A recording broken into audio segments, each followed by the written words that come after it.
Miss হবে না আপনার পছন্দের টিভি শো। দেখুন জি5 অ্যাপে একদম ফ্রি। এবার ঠিক আছে?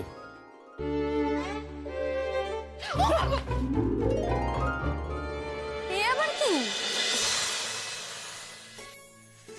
বাপরে,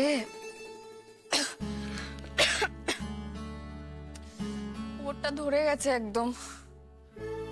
একটা জায়গায় বেশিক্ষণ বসেও থাকতে পারছি না, আর হাঁটলেও হাঁপ ধরে যাচ্ছে। উফ উফ বাবা, কি যে করি আমি জানি না। এই তুমি একদম হাসবে না বলে দিচ্ছি, একদম হাসবে না তুমি। হাসছে আবার বসে বসে। তোমাকে দেখলে না মাথার ভেতরে রাতটা চিবির চিবির করছে আমার। আমি কি করলাম? কি করলাম মানে? আমি কি করলাম বলছো আবার? তুমি তো যত নষ্টের গোড়া। না, আমি বসি, আর পারবো না। ধরো আমাকে। একদম না, একদম না, বসবে না, বসবে না। আরো 5টা রাউন্ড বাকি, 5 রাউন্ড হেঁটে নাও, তারপর বসবে। নিকুচি করছো তোমার 5 রাউন্ডে। আমি হাঁটতে পারবো না আর, বলছি পারছি না হাঁটতে। এই তুমি ওঠো তো, ওঠো তুমি, ওঠো বলছি। তুমি হাঁটো আমার সঙ্গে, হাঁটো। আরে আমি কেন? দাঁড়াও এখানে, হাঁটো তুমি। আমি হাঁটবো কেন? বসে বসে অনেক ওয়েট গেইন করেছো, এবার হাঁটো আমার সঙ্গে। আমি তো রাউন্ড গুলো গুনছি, তুমি কত রাউন্ড হাঁটছো। তুমি হাঁটো, নাও শুরু করো। আমার আর ভালো লাগছে না অনির্বাণ, এইভাবে আর কতদিন বলো তো? আরে এই তো হয়েই তো গেল, আর তো 2 মাস মাত্র। হ্যাঁ, জুনিয়র এসে গেলে আবার তুমি আগের মতো। বেশ, তাহলে এই 2 মাস তুমি ক্যারি করবে, তাই তো? মানে মানে কি? আমি যদি 7 মাস একটা বেবি ক্যারি করতে পারি, তুমি বাকি 2 মাস ক্যারি করতে পারবে না? বাবা হিসেবে তো সেটাও তোমার কর্তব্য।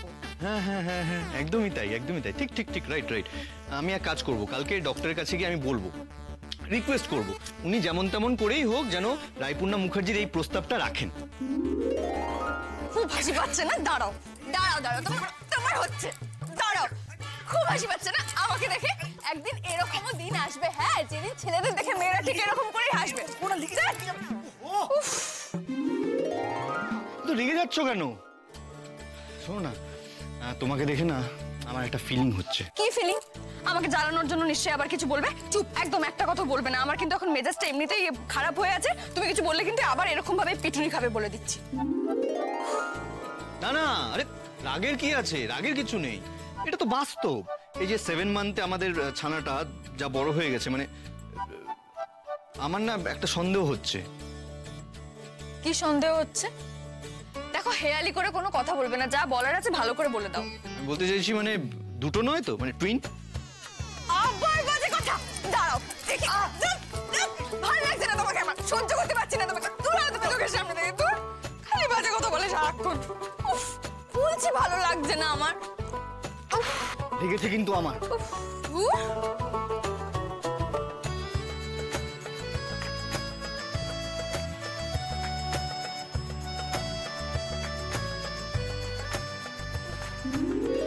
এবার ঠিক আছে?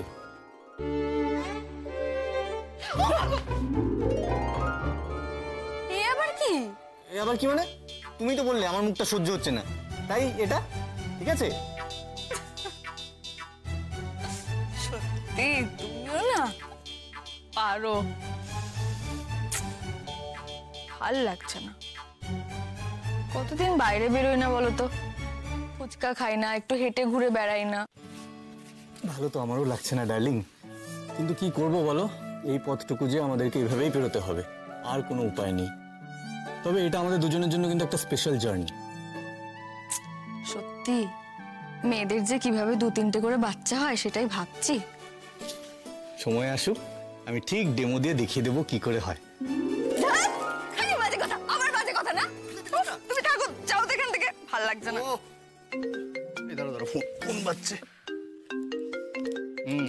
তোমার বোন দাও। হ্যালো। এই যে উড বি ফাদার, ম্যাডাম কেমন আছেন? ম্যাডাম এখন ওই নবরসের মধ্যে বীর, ভয়ানক, বিভৎস, এই 3টে রসের মধ্যেই থাকছেন, তাই আমি সারাদিন ওই করুণ রসের মধ্যেই থাকছি।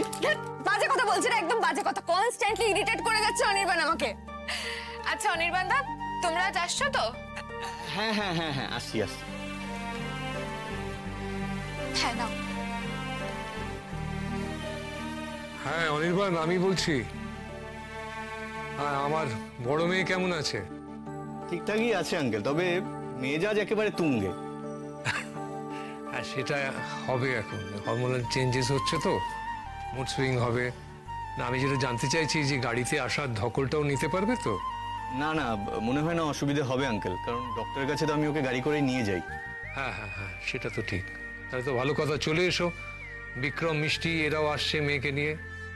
আর সার্থকের জন্মদিন তো আমি কোনো কালে করিনি, এই মেয়ের জন্যে, মেয়ের জেদে তাকেও রাজি হতে হয়েছে। ঠিক আছে আঙ্কেল, আমরা সন্ধ্যের মধ্যেই চলে যাব। তাহলে রাখি। Okay uncle, bye. ঠিক আছে। সন্ধ্যাবেলা তো বেরোতে হবে, এবেলা একটু ভালো করে রেস্ট নিয়ে নাও।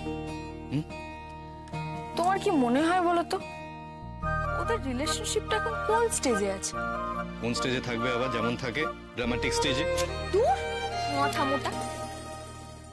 আমি বলতে চাইছি যে ওদের বিয়ের পরে অনেক দিন মানে মানে ইন্টিমেট কোনো রিলেশন ছিল না।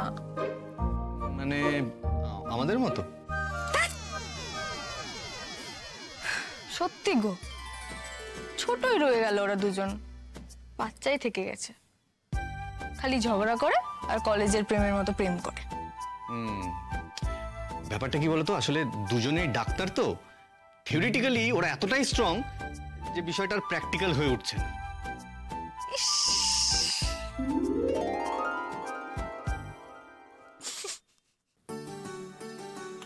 তবে এটা মানতেই হবে যে তুই অসাধ্য সাধন করেছিস। এই বাড়িতে সার্থকের জন্মদিন সেলিব্রেট করা হচ্ছে, আমি ভাবতেই পারছি না। সত্যি কথা বলবো বাপি, তোমার ছেলেকে না আমার একটুও বিশ্বাস হয় না। ও অত সহজে রাজি হয়ে গেল, এটা ভেবেই তোমার সন্দেহ হচ্ছে। ও নিশ্চয়ই পেটে পেটে অন্য কিছু প্ল্যান করে রেখেছে। তা নাহলে এত সহজ তো নয় তোমার ওই গোয়ার এক গুয়ে ছেলেকে কোনো কিছুতে রাজি করানো। চুকাত্তা, সবেতেই যেন তোর অসুবিধে না।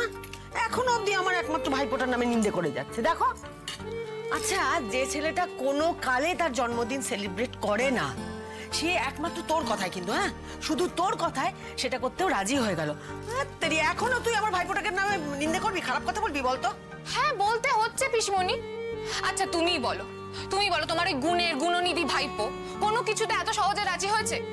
তোমার ব্যাপারটা অদ্ভুত লাগছে না? না, একদম না। সত্যি তোর ব্যাপার স্যাপার না একদম বুঝি না রে। মানে এতক্ষণে যদি আমাদের ছেলেটা রাজি না হতো, তাহলে তো একবারে কর্ণের পোকা বের করে দিতি। তোমাদের ছেলে রাজি হচ্ছে না, তোমাদের ছেলে রাজি হচ্ছে না, এই বলে বলে। আর এখন সে ভালো ছেলের মতো রাজি হয়ে গেল, দেখ তাতেও তোর আপত্তি। আপত্তি কোথায়? আচ্ছা তুমি ভেবে দেখো, তোমার ভাইপোর মধ্যে ভালো ছেলের মতন কোনো গুণ আছে? নেই তো, তাহলে ওকে সন্দেহের ঊর্ধ্বে রাখবো কেন বলো তো? তাহলে দাদার সামনে কথাটা বলেই ফেলি। তুই না অনেকক্ষণ ধরে আমাদের ছেলেটার নামে ট্যাকস করে বলেই চলেছিস। অদ্ভুত একবারে। দেখো, আরে বাবা তোর কথাতেই তো রাজি হলো, যাতে তুই মনে কষ্ট না পাস। মানে তোকে ভালোবাসে তাই তোর কথায় রাজি হয়েছে মা। জি5 ডাউনলোড করুন আর সব এপিসোড দেখুন একদম ফ্রি।